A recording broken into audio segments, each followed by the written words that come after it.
Paano nga ba mag-file ng 1701Q online gamit lang ang eBIR forms?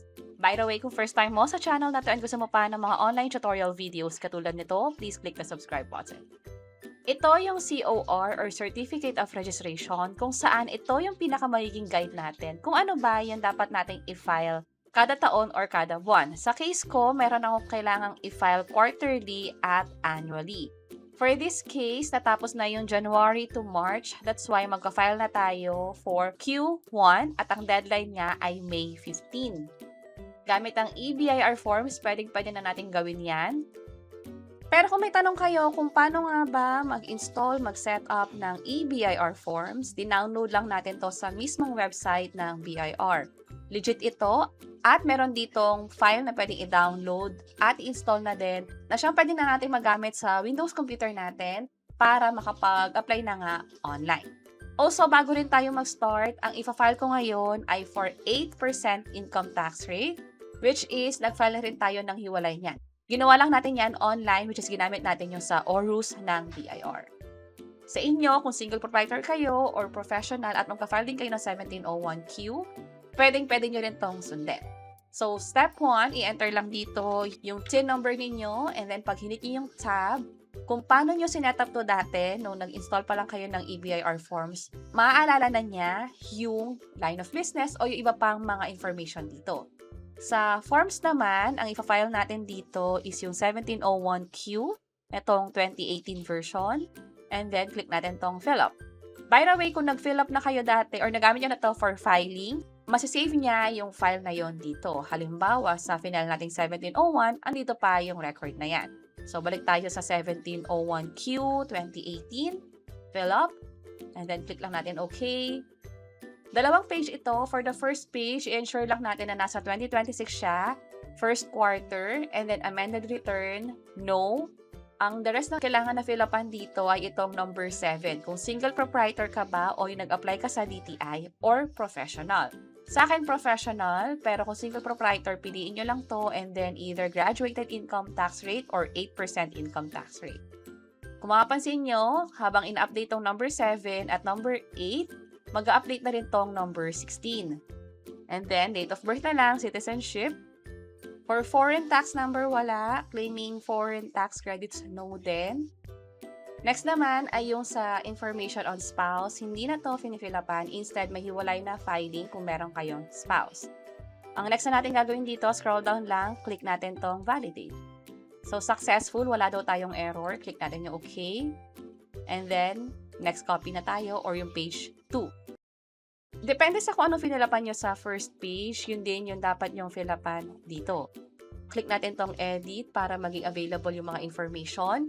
Graduated income tax rate, naka-grade out kasi nga pinili natin is yung 8% income tax rate, which is this one.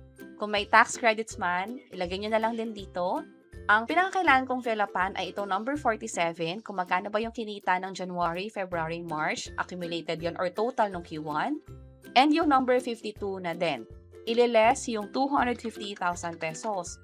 Yun yung perks ng 8% income tax rate kung saan hindi mo na kailangan i-compute yung mga sales. Instead, kung magkano na lang talaga yung kinita mo at ililess yung 250,000 pesos, ibig sabihin hindi taxable yung first 250,000 income for the year. So, halimbawa, kumita ako during Q1 ng 200,000 pesos, kung mapapansin nyo, wala akong tax. Pero kung kumita ako ng 300,000 pesos, magkakaroon na tayo ng tax due na 4%. Yung 4% na to is yung sobra sa 250,000 pesos times 8%. Pero sa akin, for Q1, hindi naman umabot ng 250,000 pesos. Let's say, nasa 150,000 pesos lang. It means na ipa-file ko lang to online, hihintayin ko lang yung confirmation via email at hindi ko na kailangan magbayad. Pero just in case sa inyo, kailangan niya magbayad, hiwalay siya na gagawin at pwedeng bayaran gamit yung GCash o yung ShopeePay o yung ibang bank accounts nyo or e-wallet. Meron din kaming ginawang hiwalay na tutorial video kung paano nga ba magbayad online. Pwede nyo i-check yung page or channel namin later on. Kapag okay na, i-click lang natin tong submit or save pala. Click natin tong okay. Okay ulit. Validate natin.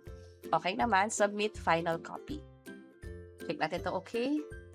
Okay ulit. and your tax return was not submitted online. Kapag ganyan, uulitin nyo lang yung pag-submit ng form. Hindi na kailangan fill upan ulit yung form, instead, submit final copy na lang ulit, click OK. And sa experience ko, dati talaga pag first submit, nagkakaroon ng error. Pero pag pangalawa naman, katulad nito, submit successful na. I-take nyo yung screenshot nito para just in case na walang pinadalang email, meron pa rin kayong proof na nag-submit na kayo online. Pero mas maganda na may ipapadalang email o itago nyo yung kopya ng email na ipapadala ng BIR. And para sa experience nga na to, umabot ng 5 araw bago ko nakuha yung mismong email. April 18 ako nag-file online. April 22 ko nakuha yung email. So, katulad nito, kung sakaling magbabayad kayo, pwedeng mapatagal pa yung pag-receive ng email. Pwede na kayong magbayad kapag meron kayong confirmation via eBirforms or via email. Kapag nakakuha na ng email, kahit umabot pa yan ng within the week, itago pa rin ito para by the time na kailanganin, ita-double check ng BIR, meron kayong proof na nag-file nga kayo online. And that's it. Sana nakatulong tong video na to. Kung oo, pakiclick ang like button at para sa iba't ibang mga tutorial videos, pwede nyo i-check yung mga nasa baba. Sana makatulong. See you sa next videos.